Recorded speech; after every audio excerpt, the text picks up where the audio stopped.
All right, let's get into degrees and star alignments. This is honestly probably the hardest part of astronomic astrology.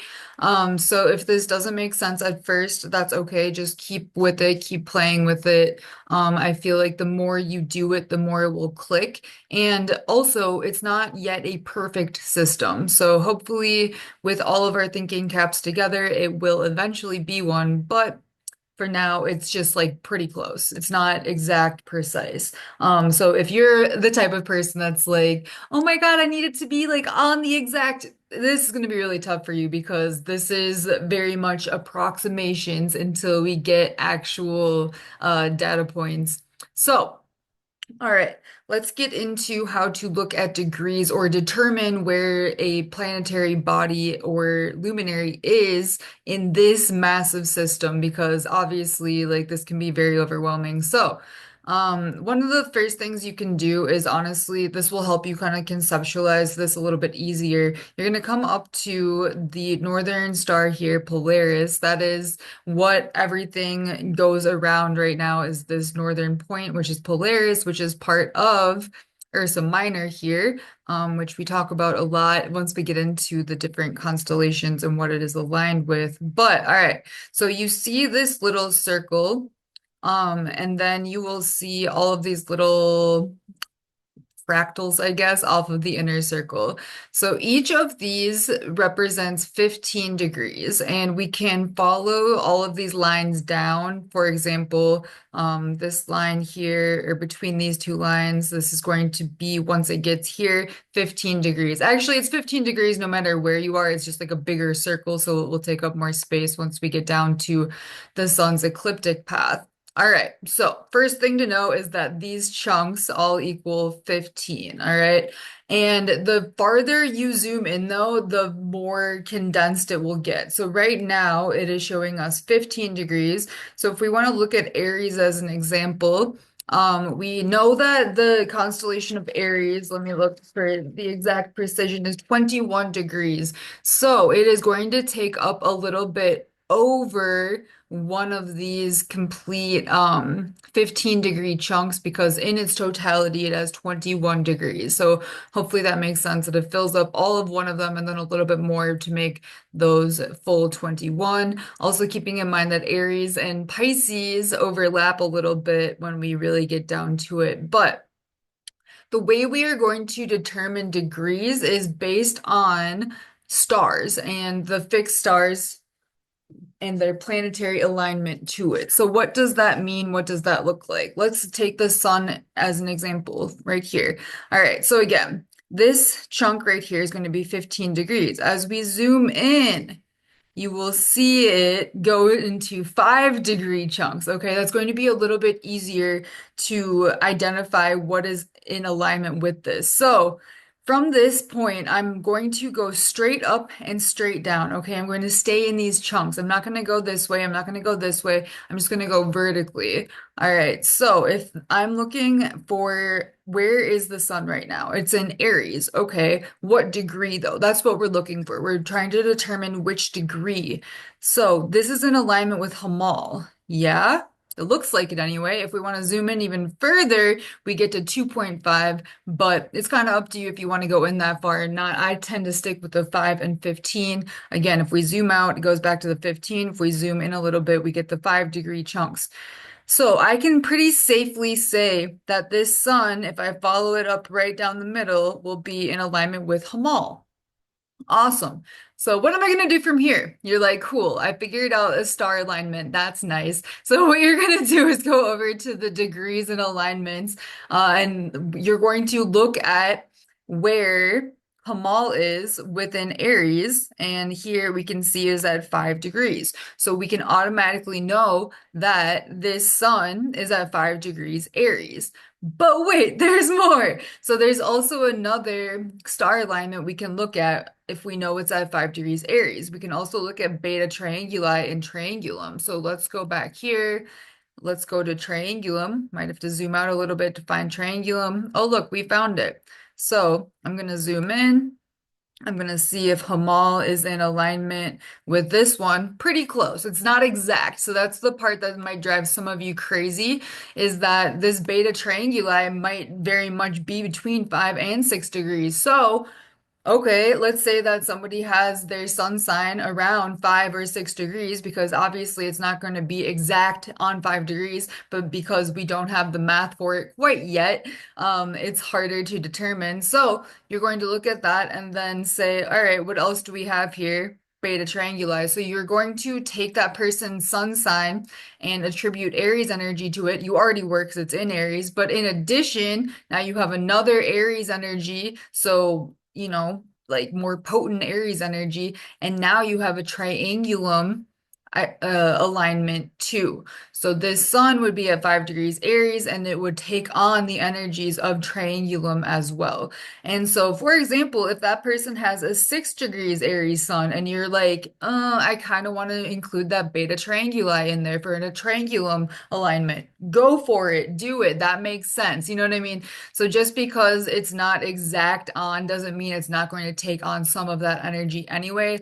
Do I think though, like the more dead alignment on it is, the more impactful it's going to be? Yeah, for sure. But overall, I think that hopefully that makes sense for you guys. Okay, let's take another example. Let's look at Mars. All right, so Mars is right here. If we zoom out, we can see that Mars is in Pisces. Okay, so you'd automatically say this person has a Pisces Mars. Great, awesome. But which degree is it at within Pisces?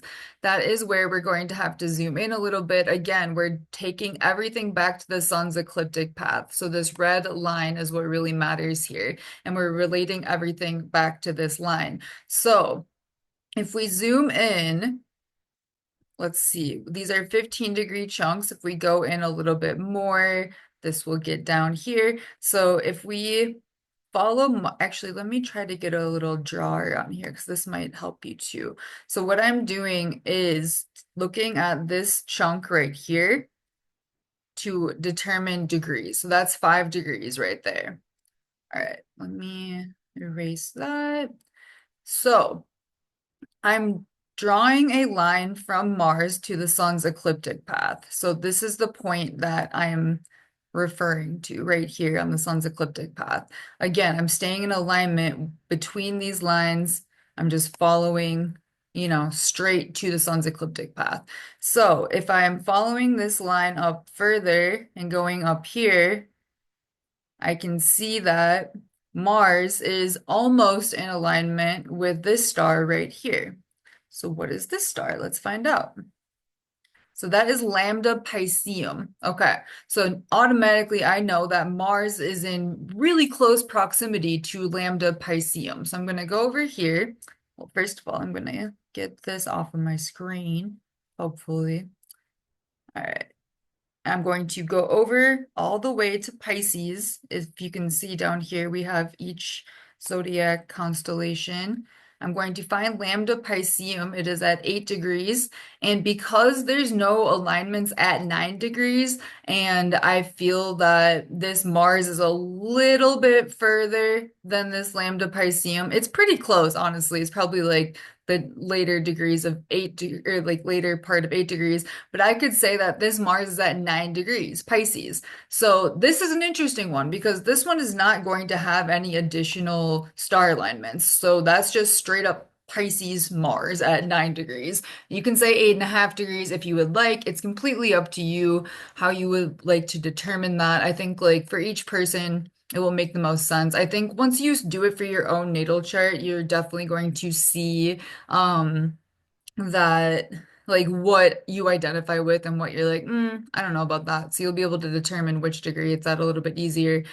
All right, so that is how to determine which degree different things are at. If you are confused by that or if you have questions, please do let me know. I do think like again, the more you practice it, the more it will make sense. So don't just try it like twice and get discouraged. I would try for all of your planets, see what you come up with, compare it to maybe like a chart that I make for you, and just go from there. I think that could be really helpful for you guys. All right. So as I was saying in a previous video, the degrees within astronomic astrology, the constellation sizes are not all 30 degrees. So if you're practicing tropical or sidereal astrology, you're probably going to come of the mind of, okay, Pisces is 30 degrees, Aries is 30 degrees, Taurus is 30 degrees. But as we can see, like Pisces takes up a large chunk of the sun's ecliptic path compared to Aries. So, because of that, the sun takes a different amount of time to travel through each one. Whereas it might take Aries about 20 days to go through, for Pisces, it might take like a month and a half. And so that is something that we definitely have to take into account within astronomic astrology. All right, so let's check this out. This is the astronomic astrology degrees. Partially, this can be a little bit confusing, and let's just go over it. So in Aries, there's 21 degrees, Taurus 36, Gemini 26, Cancer 19, Leo 38, Virgo 47, Libra 19, Scorpio 9, Ophiuchus 18 degrees. We have Sagittarius 37 degrees, Capricorn at 23, Aquarius at 25, and Pisces at 47. All right, so if you add all of those up, it equals about, I think it's like 366. So how is that going to work if there's only 360 degrees in a whole circle, right? How long it takes the sun to go.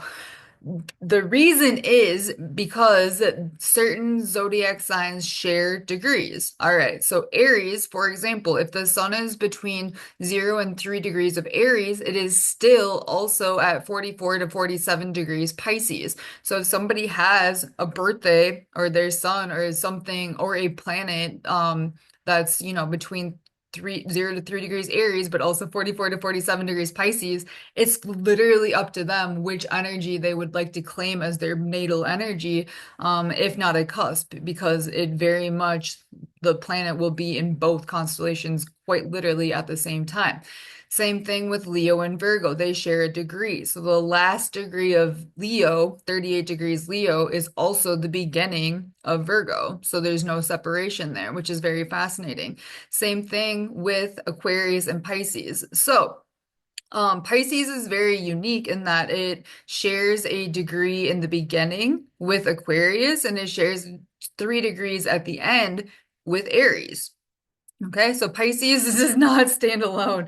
It is very much with other constellations here. So this might be confusing, but what does this look like on a natal chart? This is going to look like this. Also, I do my degrees, I'm sorry, I do my houses with the rising sign over here. We'll get into that once we get into houses. Don't let it freak you out. But yes, so this is east, north, west, and south, how it normally is with the regular cardinal directions. So you'll see here, Aries takes up 21 degrees. We'll see the little overlap of Pisces here as well. Taurus takes up 36, Gemini takes up 26, Cancer takes up 19, Leo takes up 38 with the little crossover to Virgo, which is 47 degrees, Libra at 19, Scorpio at 9, Ophiuchus at 18, Sagittarius at 37, Capricorn at 23, Aquarius at 25, and Pisces at 47. All right, so automatically, if you have been doing astrology for a while, you're gonna automatically know, oh shit, this like screws some things up because now, in opposition to Leo, we not only have Aquarius, but we also have Pisces, right? So there's definitely going to be different oppositional energies and different squares and everything like that. It doesn't necessarily follow an alignment. I will be going into that kind of stuff more on the astrologer version of this course, which I have not put out yet, so you aren't missing anything quite yet, but maybe eventually when I put it all together. But that's what this will end up looking like, guys, and it's gonna feel really weird at first, but this is the system, so welcome to it. It's a different one, but sometimes different can be hard, but also very necessary when there's a lot to understand. All right, so hopefully that gives you guys a better idea overall of the energies that we're dealing with here. I think that, let's see, let me stop sharing here.